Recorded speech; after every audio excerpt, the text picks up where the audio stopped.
Hello, I'm Natalie Zett, and welcome to Flower in the River. This podcast, inspired by my book of the same name, explores the 1915 Eastland disaster in Chicago and its enduring impact, particularly on my family's history. We'll explore the intertwining narratives of others impacted by this tragedy as well, and we'll dive into writing and genealogy and uncover the surprising supernatural elements that surface in family history research. Come along with me on this journey of discovery. Hey, this is Natalie, and welcome to episode 117 of Flower in the River. I hope you're doing well. So back in December 2024, I released an episode called From Factory Floor to Fighting Ring, another Eastland story, and that would be episode 92. It told the story of Frank Fuca, a young boy who died in the Eastland disaster, and a bit of a coincidence here. Frank was born December 13th, 1895, and just a month earlier, my aunt, Martha Pfeiffer, who also died in the Eastland, was born November 13th, 1895. So, fast forward. In the spring of 2025, just this year, a couple of Frank's relatives reached out to me. And just the other day, I had the honor of speaking with them. We talked for an hour, and honestly, I think we could have talked for several days. They are what I call walking archives. They shared stories about their families' lives before, during, and after the Eastland disaster. Some of these stories were painful, similar to my family, and some were joyful and all unforgettable. And this family is populated with a lot of brilliant and resilient people. I even told these two that they need their own podcast. The way they remember, the way they care about their history, it's not just powerful, it's infectious. When I'm around people like this, I want to do a better job at what I'm doing. But before we go further, one of the first things they told me, I had mispronounced the family name. It's Fuca. I was calling it Fuca, and I was so grateful for the correction, and even more grateful for everything they shared about their family's history. I don't hear from relatives of Eastland disaster folks all that often, except for lately. I still don't know what's going on there. But when I do, it means so much to me because it tells me that this work is doing what I hoped, making these stories findable for people who need these stories, for people who are interested in knowing more about their families. They don't necessarily have to be families, but I always hope that these stories will find their way to the families that they belong to. And I want you to know right now, I'm just the caretaker. The story belongs to you and your family. No one owns the many stories of the Eastland disaster. What I have found in the last couple of years is an abundance of stories. It's just availability and findability has been a problem, but there's always more to learn, and this is part of any kind of genealogical, historical, or research work. Course corrections are always necessary, and they're necessary for getting it right, but also for transparency and for trust. In the past couple of weeks, I've noticed a number of new listeners come from quite a few locations in Ireland. Welcome. Sweden. And this week was very unique because there are some new listeners from Bulgaria and Serbia. A while ago, Peter Alter, who is the chief historian at the Chicago History Museum, asked me if there were any people from Serbia who were involved with the Eastland disaster. Now, as far as I can tell, based on the records that I have, there may not have been. Now, just because the records of that time, and I'm referring to primarily the Cook County Coroner's Report from 1915, just because they didn't designate people as Bulgarian or Croatian or Serbian, that does not mean that they weren't there. It's just that in 1915, they had different ideas about how to categorize people. And that's something that I continue to study because, honestly, it's baffled me in my own family research because many of my folks, for example, were designated as Austrian or Hungarian when they weren't. So that's a whole other bailiwick to deal with, but it's something to keep in mind as we look at these records from the past.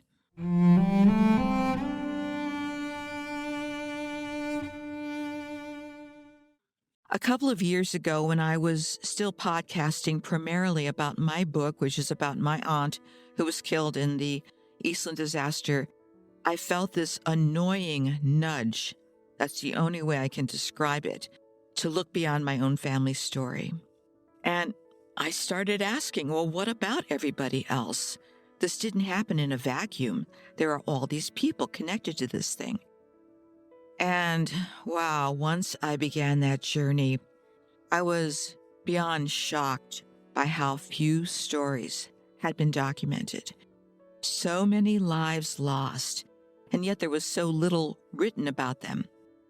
So more than 800 people died, and yet so many were missing from the narratives that were being pushed forward. And that was strange. But all that aside, here's the good news. Thanks to the work of independent historians, independent genealogists, and independent researchers on places like Find a Grave and via various blogs, many of these stories have been shared, and a lot of these people have gone the extra mile and put photos and details, things like this. These are people who are doing it for the love of it. And seeing all that, that's when I knew this podcast and my website had to grow and go beyond my initial idea for it.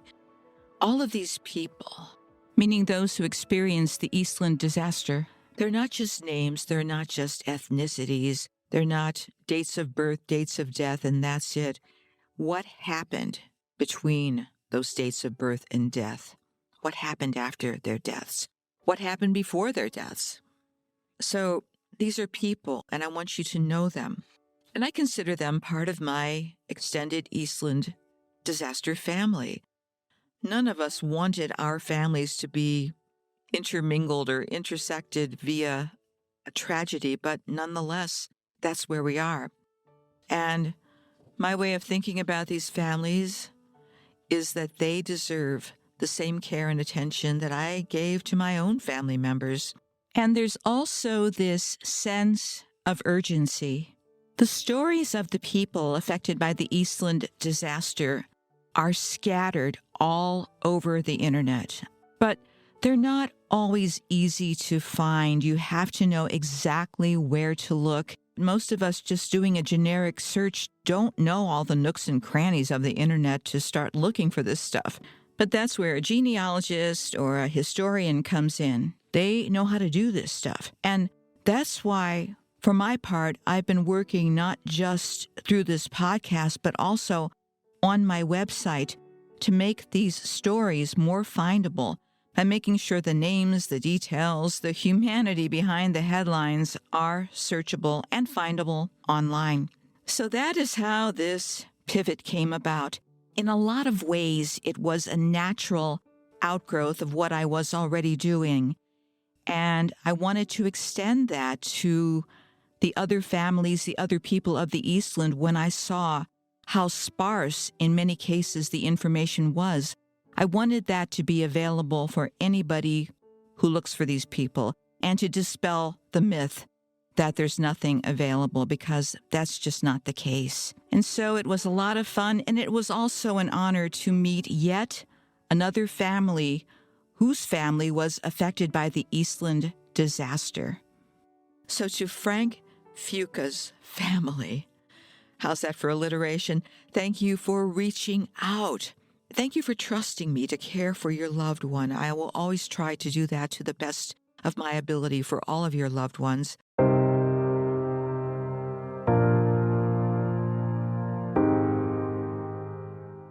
On to today's story. This is a story about another couple of people connected to the Eastland whose names don't appear in any of the books or any online spaces. This has happened throughout the last couple of years that I've been doing this research. I really never know who I'm going to find each week because there are so many stories that have not been covered except for the time when they were originally published. There are more than a few people who are totally under the radar. So let's get to it. This is from the Star and Sentinel, Wednesday, July 28th, 1915, so 4 days after the Eastland disaster, Gettysburg, Pennsylvania. And before I get into this story in various iterations was repeated and published all over the place. Headline: 2 county boys are rescued from a steamer Eastland. Bernard and Louis Wegeman on board pleasure craft when she capsized in Chicago River relate thrilling account of escape. Clinging to pieces of timber broken from the capsized steamer Eastland, which brought death to hundreds of excursionists Saturday in the Chicago River, 2 Adams County boys, Bernard and Louis Wegeman, former residents of Square Corner, were rescued after being in the water for some time, but not before they both had thrilling fights for their lives as scores of other drowning excursionists clutched after the few pieces of floating timber that presented possible means of escape from death. Louis Wegeman was engaged as chief cook on the steamer Eastland, and his brother Bernard accompanied him on the trip when the boat started on the pleasure tour to Michigan City last Saturday. That he anticipated trouble when he saw the boat list to one side before the quota of passengers had been made up is stated by Bernard Wegeman, who writes an interesting account of his and his brother's escape. The text of his letter follows. Okay, these are Bernard Wegeman's words. Quote, "We left the Clark Street docks on the morning of Saturday, July 24th, about 7:30. My brother Louis was employed as chief cook on the ill-fated steamer Eastland, and as it was picnic day for the employees of the Western Electric Company, I decided to go along across the lake to Michigan City to spend the day with a friend of mine named Ernest Loch, who was one of the company's employees. My brother being on the crew of the Eastland, we decided to take this steamer. The 3 of us walked upon the deck of the Eastland and stood talking a few minutes. I detected the boat listing slightly to one side, and something seemed to warn me that to sail on it would be dangerous. I told my brother that I believed I would wait until the next boat, but he tried to give me assurance that my fears were unwarranted and finally persuaded me to remain, for they were about ready to release the boat. Suddenly she gave a lurch that tore her loose from her moorings, and I, with the hundreds of other passengers, was tossed into the river. The hysterical screams of the women and children as they were struck by loose deck equipment or shoved down into the water by the toppling boat caused a moment of indescribable horror. With a mass of struggling, frantic people, I was thrown into the water.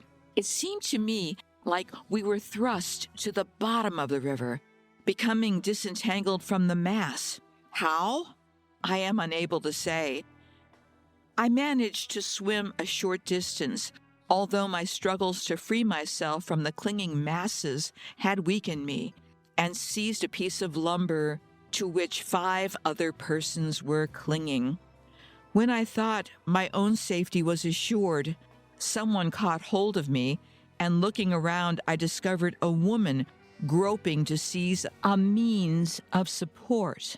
I did not learn her name.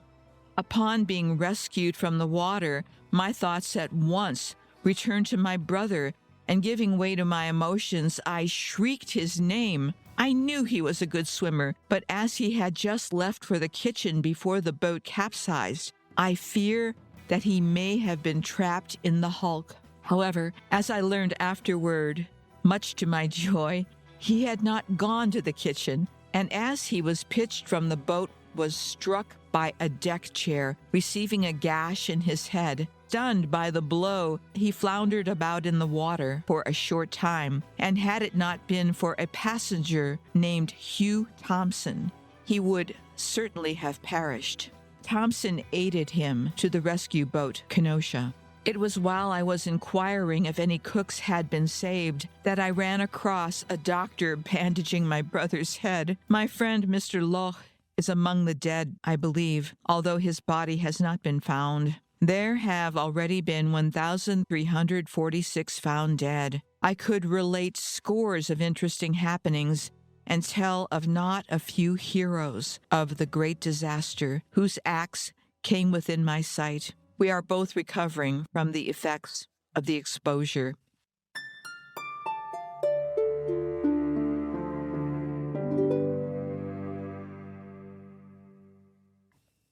Before we move on, I want to mention a few things. I bet you noticed that Bernard had a premonition. He did not want to get on the Eastland, but his brother talked him into it, and fortunately for those two, they were able to survive. But Bernard's premonition was spot on, and this happened quite a bit with various Eastland people. Some were able to survive, some who had premonitions were talked out of them, and they perished. The other thing that was mentioned was a person who was a friend of Bernard's called Ernest Loch or Lowe. I'm not sure how it was pronounced, but I can't locate anybody close to that name, so perhaps the reporter got it wrong, and I'll keep searching for this person. Finally, there was a hero, Hugh Thompson, and he's listed in at least one Eastland website. However, there's no information about him, but this is what I found out. If this is the same Hugh Thompson, and I think it is, he lost his sister on the Eastland. I will read her obit.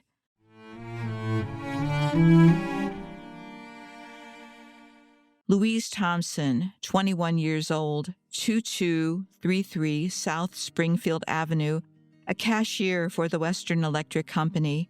She was born in Chicago and graduated from the William Penn School. She took active interest in the work of the Order of the Eastern Star and the Daughters of Rebecca, to which she belonged. She is survived by her mother, Mrs. Susan Thompson, a sister, Bertha, and three brothers, Rudolph, Herbert, and Hugh Thompson. Funeral was from the home and burial at Concordia.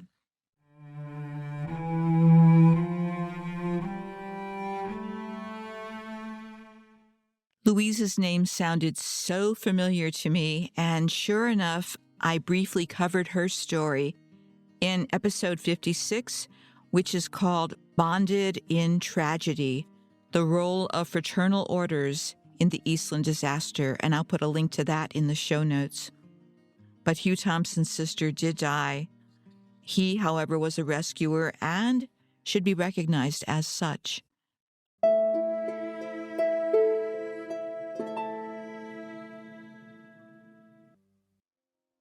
Here's a smaller article from the New Oxford Item newspaper from New Oxford, Pennsylvania, from Thursday, August 5th, 1915.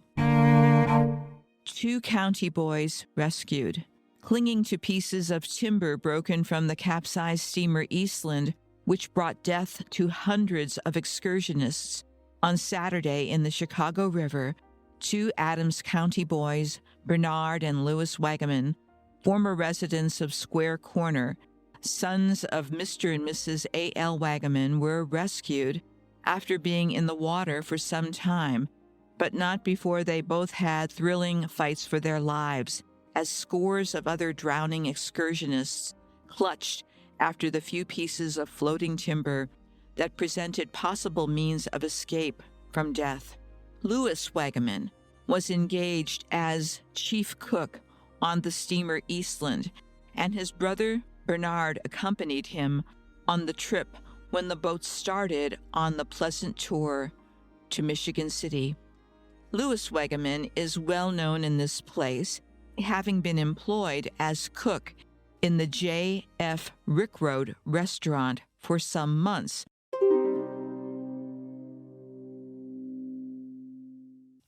We just heard these articles. Let's step back and learn about Bernard and Louis Wagaman. Who are they? Who are their families? This is very unique because Bernard and his brother Louis were originally from a place called Square Corner in Adams County, Pennsylvania. That's a quiet little dot of a place near Gettysburg. Yes, that Gettysburg. The Civil War battlefield. I'm sure a lot of people know about this, but I want to recap what Gettysburg was all about. So, this is the place where in July 1863, over 50,000 men were killed, wounded, or went missing during 3 brutal days of fighting. It's where President Abraham Lincoln delivered the Gettysburg Address, reminding a broken nation of its ideals and calling on the living to carry on the unfinished work. Now, that speech, that place, left a permanent mark on American memory. And for the Wagaman family, it wasn't just abstract history, it was their home, it's where they're from.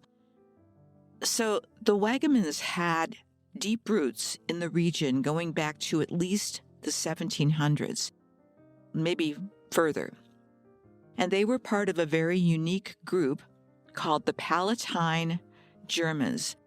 And they migrated to Pennsylvania, and they actually helped settle it, and other places as well. This wasn't just a backdrop to their lives. It was a living, breathing place layered with meaning. They were surrounded by history. You couldn't get away from it there. And that might have also made them who they were. But I really think in a place like that, the echoes still shaped every brick and field. In fact, I've heard a lot of stories about that. So when Bernard and his brother Louis found themselves in another kind of chaos on the Chicago River, clinging to floating wreckage from the capsized Eastland, you can't help but wonder if some of that Gettysburg grit was in their blood. I don't know. So this shorter article is similar to the one that you just heard with Bernard's account, but it gives us a little more information about Louis, Bernard's brother. Bernard definitely had more publicity, if you will, throughout his life, but Louis also was involved in civic life. And why these two brothers ended up in Chicago from Gettysburg, I'm just guessing it was the usual. They could find work there. Both of them worked at various jobs throughout their lives, by the way. They didn't settle into one industry or one profession. And neither of them, as far as I can tell, ever worked for Western Electric. The Wagamans, the entire family, not just Louis, not just Bernard, these were not obscure people living in the margins. That's why not having this story as part of the Eastland disaster history is really strange. This family was deeply woven into American history. But let's return to what happened to Bernard Wagaman after the Eastland disaster. He did a lot, and I'll just touch on the highlights. While he served briefly during World War I, he went on to become the very first mayor of Bradenton Beach, Florida. Yeah, you heard that right. Now that's civic leadership and public service. The entire family seems to have that in their DNA. So I want to share some additional information about Bernard Wagaman, and it has to do with the Pennsylvania Veterans Compensation Act of 1934. Genealogists, maybe you've heard of this, just 3 years after surviving the Eastland, Bernard enlisted in the U.S. Army on August 27, 1918, in Gettysburg, Pennsylvania. He served until November 23, 1918, just long enough to witness the war's end at Camp Lee, Virginia. He never saw overseas combat, but he served honorably. And here's what's interesting. So in 1934, the Commonwealth of Pennsylvania passed something called the Veterans Compensation Act. It appears to be kind of a bonus program to thank Pennsylvania World War I veterans for their service. If you served in the U.S. military and were a Pennsylvania resident when you enlisted, you could apply for compensation.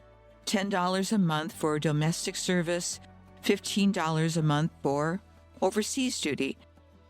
Not a lot by today's standards, but during the Depression, that really helped. So Bernard filled out a veterans compensation application. I'm looking at it right now, a rare document that I'd never seen before this project. So he listed his service dates, his hometown, Gettysburg, his wife, Sarah, and his parents, Alphonsus and Elizabeth. But here's the mystery within the mystery. Stamped across the form in big purple letters is claim withdrawn. Why did he withdraw it? Well, as often is the case, we don't know. Maybe pride, maybe paperwork. Both can get to you sometimes.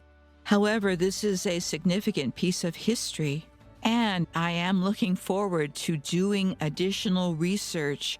One of the reasons I love doing this podcast, I literally learn something new each week.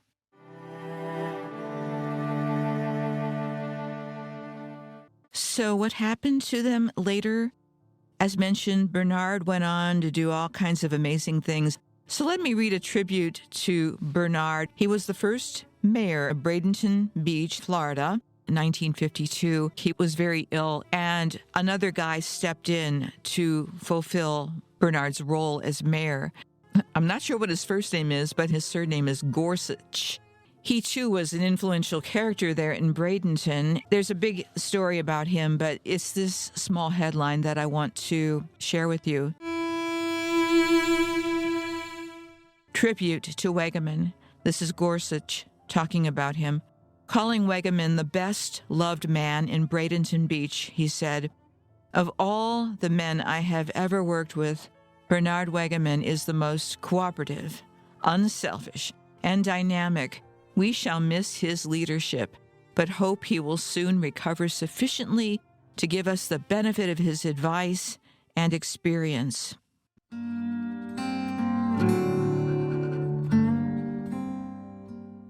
Bernard did pass away, and his obituary is from the November 24th, 1954 Bradenton Herald. This will also give you an idea of the impressions and the influence that he had on so many lives. However, not once in this obituary is the Eastland disaster mentioned.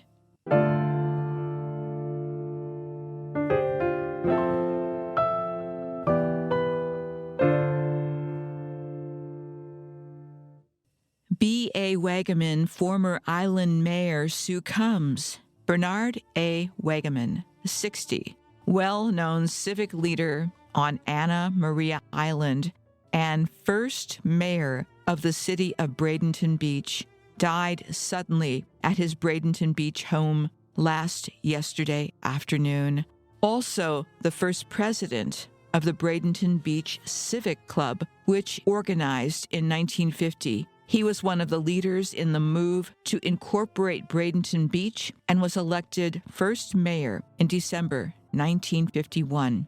However, ill health forced him to resign in the spring of 1952. In accepting his resignation, council voted him honorary mayor for life.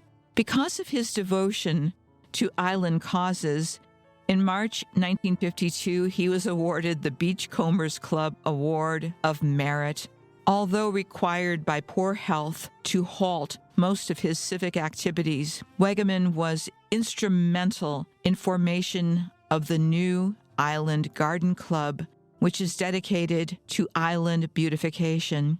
A native of Gettysburg, Pennsylvania, he came to Bradenton Beach in 1946 with his wife from Riviera Beach, Maryland, and established Wegmans Tourist Court. He was a retired sales manager of the Autographic Register Company of Hoboken, New Jersey. Surviving, in addition to his wife, Mrs. Sarah Wegman, are his mother, Mrs. Alfred Wegman of Gettysburg, and two brothers, Louis Wegman, Gettysburg, and Harry Wegman, McSherrytown, Pennsylvania. Funeral services will be held at 7:30 o'clock tonight at Shannon Chapel with the Reverend John Sanderson, assistant pastor of First Methodist Church, officiating. The body will be forwarded to Reading, Pennsylvania for burial.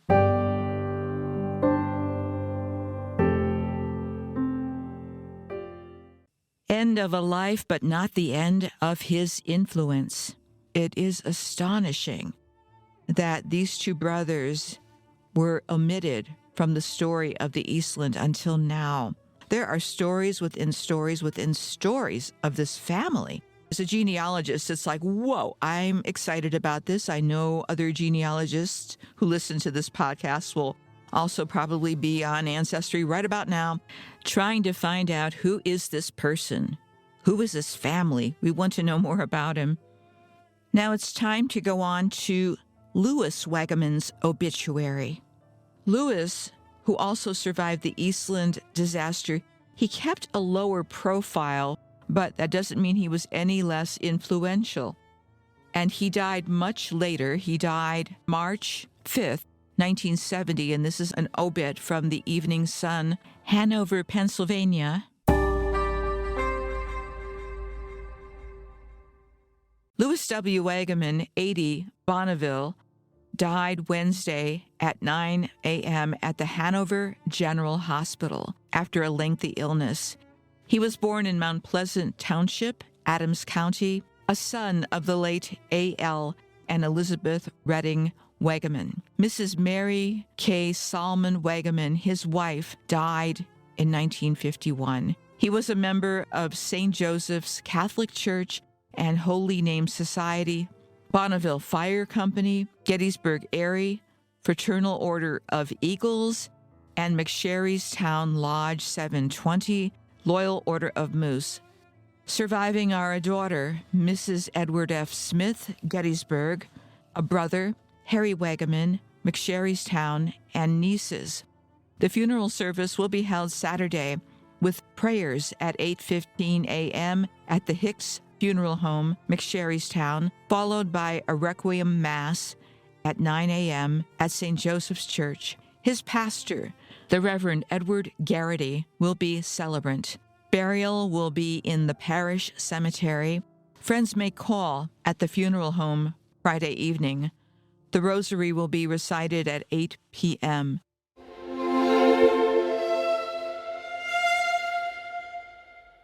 Well, as we've just heard, Louis was also very, very involved. Both brothers had a sense of civic duty. The places that they lived, the lives they've touched, were probably better off because they were there, because they survived the Eastland disaster. So I will put their biographies on my website after the podcast is dropped. Take a look at it. As you can see with the Eastland disaster, so much has been missed. But little by little, we're filling it in. So thank you for joining me for this, and we will talk next week because I have a lot more stories for you. Have a good week. Take care of yourselves and take care of each other.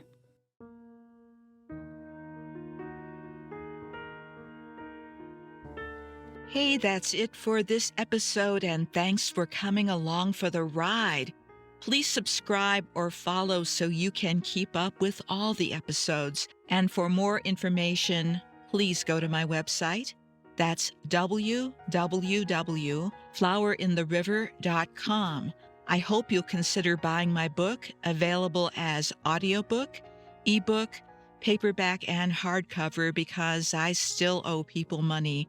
And that's my running joke. But the one thing I'm serious about is that this podcast and my book are dedicated to the memory of all who experienced the Eastland disaster of 1915. Goodbye for now.